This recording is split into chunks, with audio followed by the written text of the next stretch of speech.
ನೋಡಿ, ನಿಮ್ಮ ದೌರ್ಬಲ್ಯವನ್ನು ಅರಿತು ಕೆಲವರು ನಿಮ್ಮನ್ನು ಅವಮಾನಿಸಬಹುದು ಅಥವಾ ಕೀಟಲೆ ಮಾಡಬಹುದು.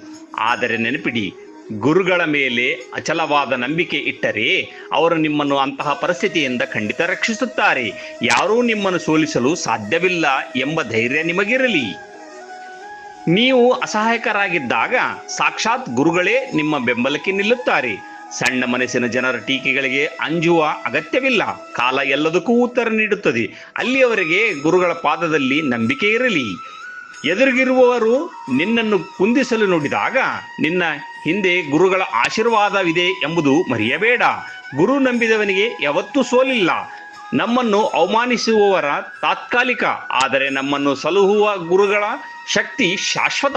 ಕಷ್ಟದಲ್ಲಿ ಗುರುಗಳ ಕೃಪೆ ಇದ್ದರೆ ಜಗತ್ತೇ ಎದುರಾದರೂ ಅಂಜಬೇಕಿಲ್ಲ. ನಿನ್ನ ದೌರ್ಬಲ್ಯವೇ ನಿನ್ನ ಆಯುಧವಾಗಲಿ. ಅದನ್ನು ಗುರುಗಳ ಪಾದಕ್ಕೆ ಅರ್ಪಿಸು.